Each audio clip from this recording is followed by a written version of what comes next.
لبيك اللهم لبيك لبيك لا شريك لك لبيك إن الحمد والنعمة لك والملك لا شريك لك. ولله الحمد. إن الحمد لله نحمده ونستعينه ونستغفره ونعوذ بالله من شرور أنفسنا ومن سيئات أعمالنا. من يهده الله فلا مضل له ومن يضلل فلا هادي له. وأشهد أن لا إله إلا الله وحده لا شريك له وأشهد أن محمدا عبده ورسوله. قال الله تعالى في الكتاب الكريم: يا أيها الذين آمنوا اتقوا الله حق تقاته ولا تموتن إلا وأنتم مسلمون. وقال تعالى: يا أيها الناس اتقوا ربكم الذي خلقكم من نفس واحدة وخلق من زوجها وبث منهما رجالا كثيرا ونساء واتقوا الله الذي تساءلون به والأرحام إن الله كان عليكم رقيبا.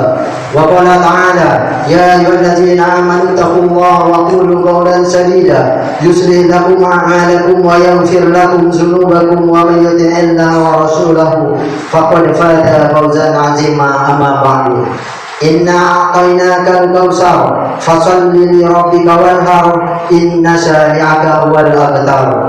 Segala puja, segala puji, serta segala sanjungan yang kita tujukan milik Allah Subhanahu wa Ta'ala. Karena sampai dengan detik ini Allah tidak pernah henti-hentinya mencurahkan rahmat, nikmat serta karunia-Nya kepada kita semua, sehingga pada pagi yang berbahagia ini kita dapat hadir untuk melaksanakan sholat Idul Adha secara berjamaah. Selawat beriring salam mari kita sampaikan pada junjungan Nabi yang teragung, Nabi yang termulia, makhluk yang paling terbaik di permukaan bumi, yaitu baginda Rasul Muhammad sallallahu alaihi wasallam, dengan senantiasa mengucapkan Allahumma sholli ala Muhammad wa ala ali Muhammad. Beliaulah orang satu-satunya yang patut kita contohi, dan beliaulah orang satu-satunya yang layak untuk kita teladani, dan beliaulah orang satu-satunya yang harus kita jadikan acuan atau pedoman, terutama di dalam kita melakukan ibadah kepada Allah Subhanahu wa Ta'ala. Karena sebaik-baiknya petunjuk adalah petunjuk Rasulullah sallallahu alaihi wasallam. Di sini Khatib mengajak, khususnya buat diri Khatib sendiri dan umumnya buat para jemaah semuanya, untuk selalu meningkatkan ketakwaan kepada Allah Subhanahu wa Ta'ala. Ketakwaan yang sungguh-sungguh, bukan hanya sekedar diucapkan dengan lisan, tetapi dilakukan dengan perbuatan. Allahu akbar, Allahu akbar, Allahu akbar, walillahil hamd. Masyarul muslimin wal muslimat, jemaah sidang Idul Adha, azakumullah.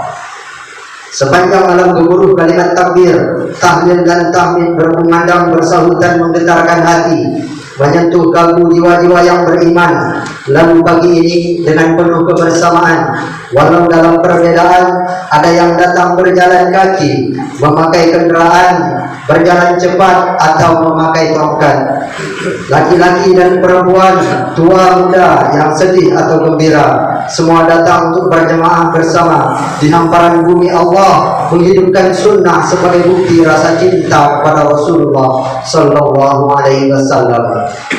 Hari ini seluruh umat Islam di dunia merayakan sebuah perayaan yang agung, yaitu perayaan Idul Adha, mengingatkan kepada kita kepada sebuah kisah yang besar yang Allah Subhanahu wa Ta'ala kisahkan di dalam Al-Quran. Kisah penyembelihan yang agung, penyembelihan yang dilakukan oleh Nabi dan kekasih Allah, yaitu Nabi Ibrahim alaihi salatu wassalam, yang diperintahkan oleh Allah untuk menyembelih anak kesayangannya, anak yang telah dia tunggu bertahun-tahun.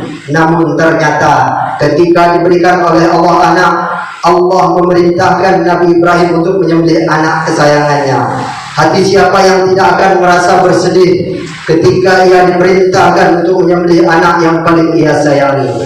Hati siapa yang tidak akan merasa berat menghadapi perintah yang sangat pahit seperti itu. Namun itulah saudaraku, keimanan yang berbicara, ketundukan dan kepatuhan atau taslim yang sangat sempurna kepada Allah Rabbul Izzati wal Jalalah. Ketika Nabi Ibrahim mengungkapkan mimpinya itu kepada anaknya yang bernama Ismail, "Inni arafil manani anni azbauka fanzur maza tara." Wahai anakku, aku melihat dalam mimpiku bahwa aku menyembelih engkau. Bagaimana pendapatmu nak?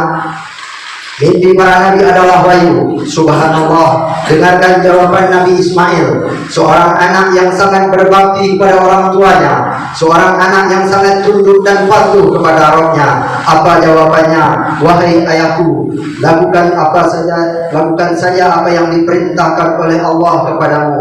Engkau akan mendapati aku, insya Allah termasuk orang-orang yang sabar." Surah As-Saffat ayat 102. Subhanallah, kisah yang sangat agung. Saudaraku, ini menggambarkan betapa Ibrahim dan Ismail adalah dua insan yang sangat tunduk kepada Allah. Kita sebagai seorang muslim yang mengatakan aku Islam kepada Allah, Islam yang artinya menyerahkan diri kepada Allah dengan ketundukan dan kepatuhan kita kepada Allah, tidak akan sempurna keimanan seorang hamba sampai ia taslim atau tunduk. Allah Subhanahu wa taala berfirman dalam surah An-Nisa ayat 65, "Fala wa rabbika la yu'minuna hatta yuhaqqimuka fi ma shajara bainahum, summa la yajidu fi anfusihim harajan mimma qadaita wa yusallimu taslima." Yang artinya, tidak demi Rabbmu, mereka tidak beriman sampai mereka berhakim kepadamu, wahai Muhammad, dalam perkara yang mereka perselisihkan. Kemudian mereka tidak mendapatkan dalam hati mereka rasa berat untuk menerima keputusanmu. Kemudian mereka taslim, menerima, menyerahkan dirinya kepada Allah dengan sebenar-benarnya penyerahan. Setiap kita yang mengatakan dirinya Islam, yang mengatakan dirinya beriman, pasti diuji oleh Allah Subhanahu wa taala. Tapi kita tidak akan diuji seperti ujian Nabi Ibrahim. Kita tidak akan diuji seperti ujian Nabi Muhammad SAW, karena ujian seorang hamba disesuaikan dengan keimanan mereka. Rasulullah SAW bersabda, orang yang paling keras cobaannya adalah para nabi, kemudian orang-orang soleh, kemudian setelahnya. Hadis riwayat Tirmizi. Namun ketahuilah saudaraku, ketika kita mengucapkan kami beriman, kami Islam, jangan kita anggap bahwa Allah tidak akan menguji kita. Pasti kita diuji dengan perintahnya, dengan larangan-larangannya, dengan musibah-musibah yang menimpa kehidupan kita.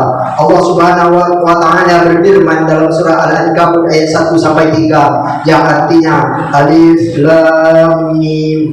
Apakah manusia akan mengira dibiarkan berkata kami beriman sementara dia tidak diuji? Sungguh kami telah menguji orang-orang sebelum kalian. Dengan ujian itu kami mengetahui siapa yang jujur keimanannya dan siapa yang dusta. Allahu Akbar, Allahu Akbar, Allahu Akbar, walillahil hamd. Ma'asyiral muslimin wal muslimat jamaah sidang Idul Adha, jazakumullah. Allah memerintahkan kita segala macam perintah, semua ujian untuk kita agar Allah melihat siapa yang mau tunduk kepadanya dan siapa yang mau membangkang dan bersombong diri. Terkadang ujian Allah adalah perkara sesuatu yang sangat kita tidak sukai. Saudaraku, Nabi Ibrahim alaihissalam ketika mengatakan kepada anaknya, "Hai anakku, aku melihat dalam mimpiku aku menyembelih engkau. Bagaimana pendapatmu nak?" Subhanallah, jawaban Nabi Ismail tidak berkata, "Mengapa hai ayahku, mengapa begini, mengapa begitu?" Tidak, Nabi Ismail berkata, "Wahai ayahku, lakukan saja apa yang diperintahkan oleh Allah kepadamu. Engkau akan mendapati aku, insya Allah termasuk orang-orang yang sabar." Ini menunjukkan kepada kita bahwa di dalam beriman sangat membutuhkan kesabaran. Sabar dalam melaksanakan perintah Allah, sabar untuk meninggalkan larangan-larangan Allah, sabar untuk menghadapi berbagai macam musibah yang mendatangi kehidupan kita. Wallahi, tanpa kesabaran kita tidak akan bisa beriman kepada Allah. Ali bin Abi Thalib berkata, kesabaran dan keimanan seperti kepala untuk badan kita. Sebagaimana badan tidak akan hidup tanpa kepala, iman pun tidak akan hidup tanpa kesabaran. Mendirikan sholat kita butuh kesabaran. Allah Subhanahu wa taala berfirman dalam surat Thaha ayat 132 yang artinya perintahkan keluargamu untuk sholat dan sabarlah di atas sholat. Untuk melaksanakan puasa, haji, demikian pula perintah-perintah Allah, demikian pula meninggalkan larangan-larangan Allah, itu semua butuh pada kesabaran. Tanpa kesabaran kita akan terseret di dalam jurang kenistaan. Tanpa kesabaran kita akan mudah untuk mengikuti perintah syaitan. Wallahi, tanpa kesabaran kita tidak akan sabar untuk menaati Ar-Rahman. Allah Subhanahu wa taala berfirman dalam surah Al-Imran ayat 200 yang artinya, wahai orang-orang yang beriman, bersabarlah dan jagalah kesabaran kalian, kuatkan kesabaran kalian dan jagalah di tapal batas, dan bertakwalah kepada Allah agar kalian menjadi orang-orang yang beruntung.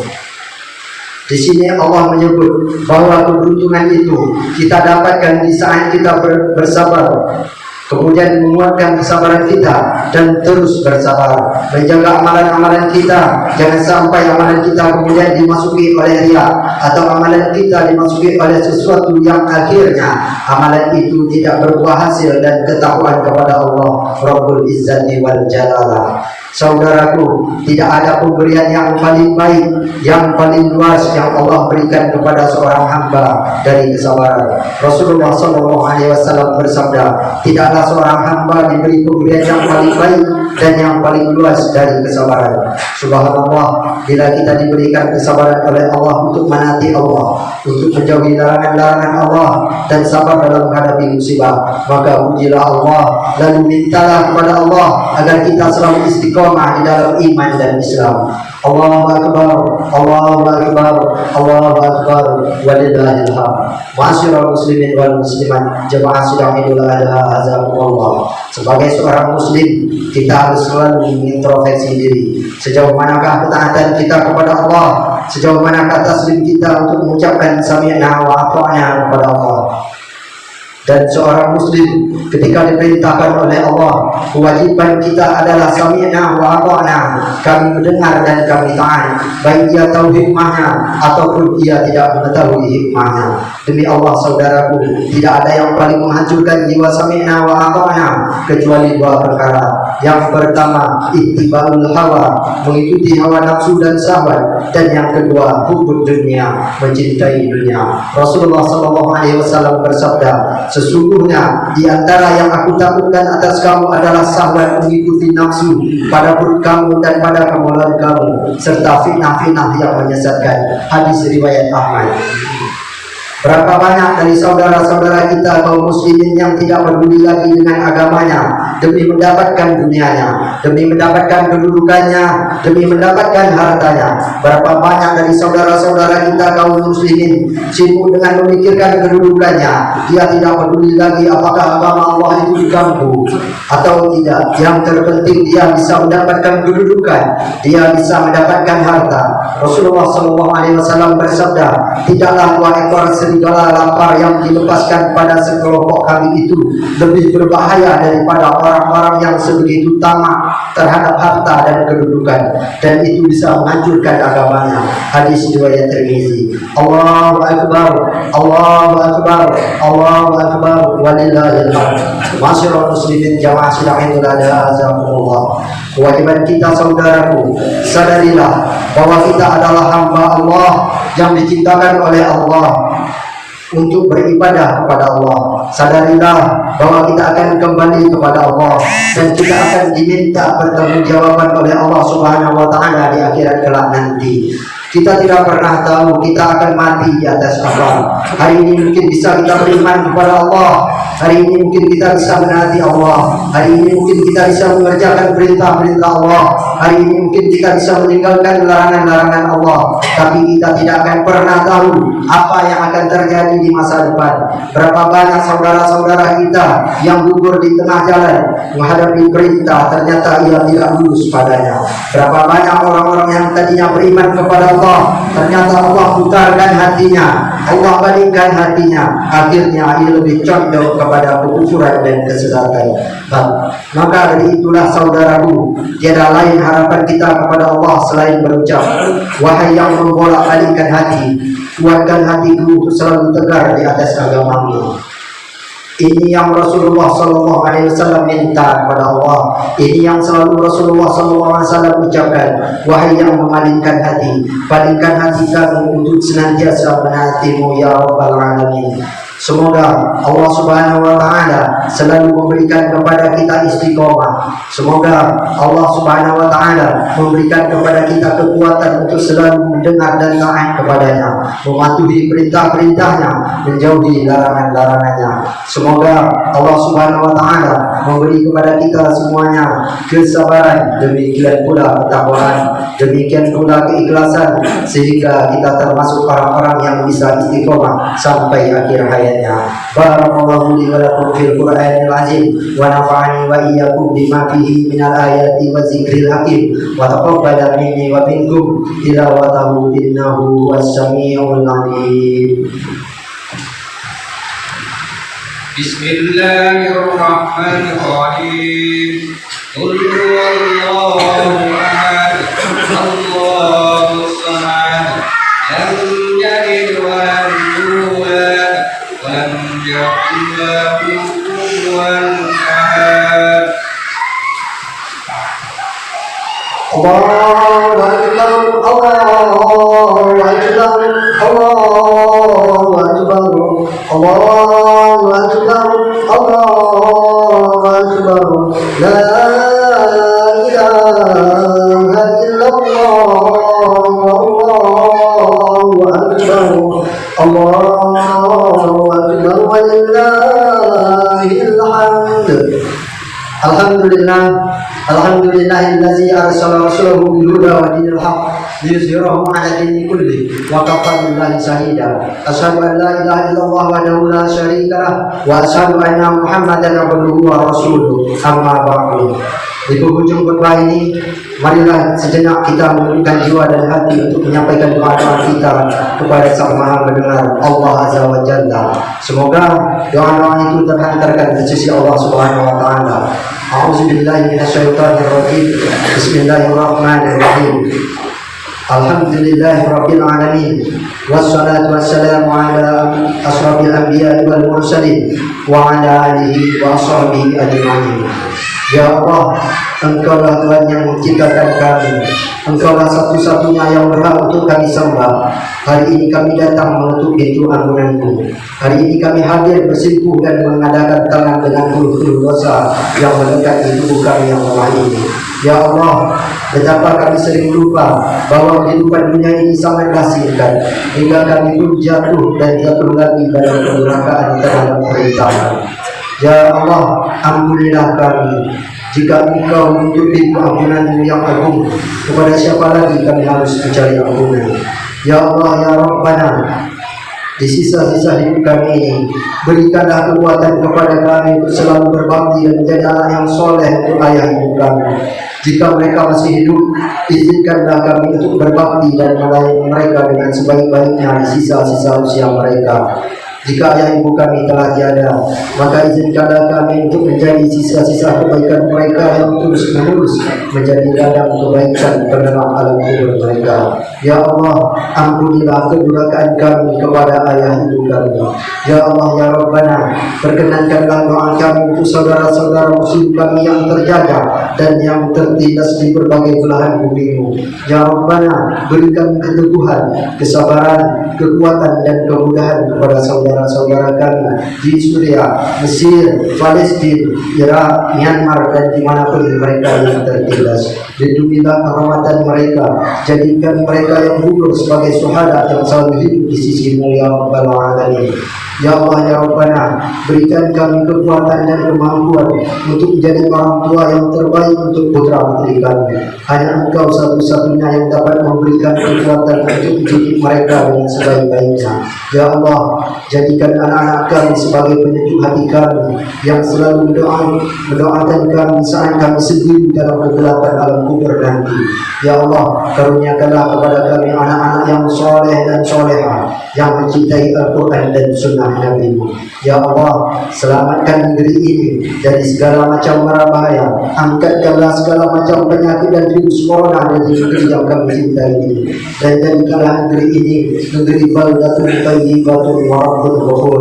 Ya Allah, Zat yang Maha mengabulkan doa, kabulkan doa kami, penuhilah permintaan kami. Kamilah hamba-Mu yang lemah, harapan kami hanya kepadamu. Engkau Maha mendengar, Engkau penguasa satu-satunya yang hak, Engkaulah sebaik-baiknya yang diharap. Rabbana la tuzigh qulubana ba'da idh hadaitana wa hab lana min ladunka rahmah innaka antal wahhab. Rabbana atina fid dunya hasanah wa fil akhirati hasanah wa qina azabannar. Aqulu qawli hadza subhanallahi wa bihamdihi asyhadu an la ilaha illa anta astaghfiruka wa atubu da'wahum alhamdulillahi rabbil alamin. Allahu Akbar, Allahu Akbar, Allahu Akbar. La ilaha illallah, wallahu akbar. Allahu akbar, walillahi